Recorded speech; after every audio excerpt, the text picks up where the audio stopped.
But yeah, it's, Conte with his CV and all the recent success he's had, he's a man that does deserve to be listened to. I do think he is. He's coming to a club that, has not had success. One trophy in 20 years is appalling for a team with the history of Tottenham. This is a team that was the first team to do the double. First British team to win a European trophy. They've got FA Cups galore they've won. This is a team that has won plenty in the past, and they are mocked for the last 20 years, and unfortunately it's correctly so, because they haven't followed up on what they used to be. Under Daniel Levy's tenure, the ENIC ownership, whatever you want to call it. And when someone like Conte comes in, you kind of have to listen to him, because he knows what it is to. He is a winner. He's a born winner. He's a player that won everything. He's a manager that's won everything. Almost everything as a manager. I think he's won the Champions League, has he? As a manager. And you listen to him. But even he looks ground down. It's like the Tottenham Hotspur experience has already slapped Antonio Conte in the face. There's anyone you listen to, it is him.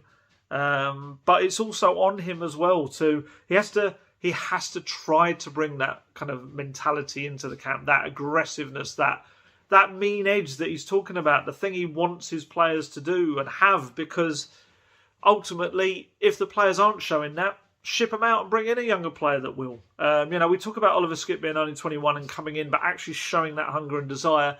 If need be, if it's like a situation just to get him to the summer when the rebuild can properly happen in the transfer market and Spurs can change their squad, do it. If it means bringing in someone like Harvey White into situations, do it.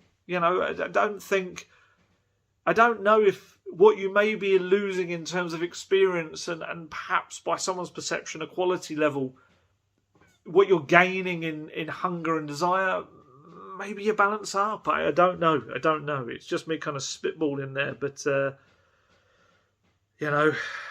as I say, that top four spot, even fifth spot, just to improve on last season, it's all there. It just needs full weeks on the training ground. It needs Conte to work with his players. It needs him to transfer what he can bring to them. Because this season shouldn't be a write-off. It'll be so annoying if they're going to write off this season purely because of this crunch summer that myself and others keep talking about. It doesn't mean you should write off this summer. So, it's really frustrating. Obviously, going to the Etihad Stadium is not where you want to go when your confidence is low. Because there, even when they're not playing well, they're winning games. And that's what Tottenham are really failing to do right now. When they're not playing well, they should still be showing that base level of what they can do, and they're not. What else we got? Little bits and pieces. Gareth Bale rumours are still there, as always. My journalism career wouldn't be normal if I didn't have Gareth Bale reports to talk about. What I'm told by the club, every person I've spoken to within the club, if you haven't seen the reports, they are that Gareth Bale has already agreed a deal with Spurs to come at the end of his contract this summer. Everyone within the club that I've spoken to about this says it's absolutely garbage. From my point of view, it's the kind of move I could see Spurs doing, or trying to do at least. If I'm going to be cynical, get back into my cynical frame of mind, from a marketing perspective, bringing Gareth Bale back for a last hurrah in front of full stadium every week or every other week. The marketing, the merchandising, everything, I get it. I think I get why you'd try and do that. So who knows, maybe that is something they do explore. In a football reality, I don't think it works. I think in Conte's system, with wing backs, I don't think it works. I think he'd have to be one of the number 10s behind Kane. And I just don't know physically the demands of what would be required of him in defending as well. I think you'd have maybe a similar scenario to the Mourinho one. And as a free agent, his wages would be huge. Do you want to pay that for a player who also has injury issues? We know they are. He can't escape from them. He just does every season.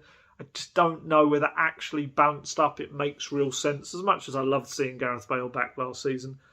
There was the takeover rumours as well. There was a talk of a rejected bid.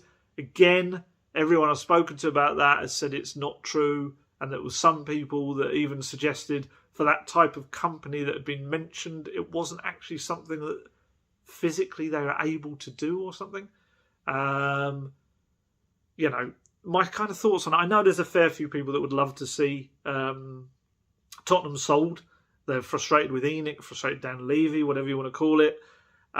Personally, if you're looking at it from a business point of view, I don't think those types would want to sell the club right now. It doesn't really make sense. You're just coming out of a pandemic. Values aren't at where they could be.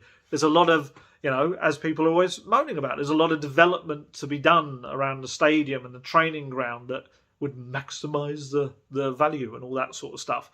And obviously there's a lot of NFL stuff to come, I think, as well. Now, stadium naming rights eventually.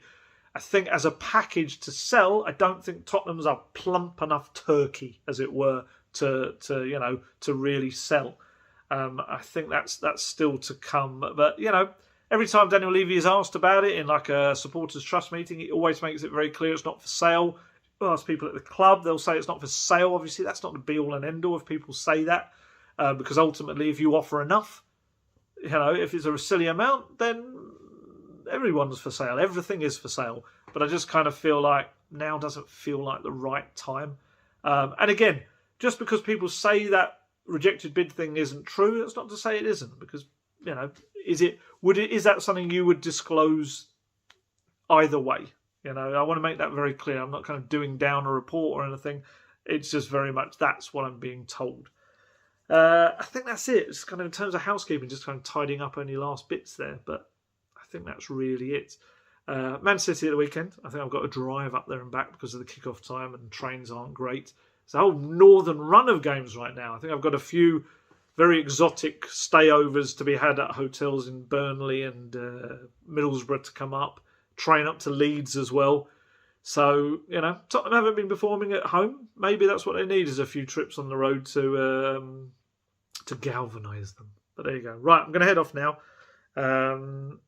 Hopefully we've got something more positive to talk about next week. I really hope so.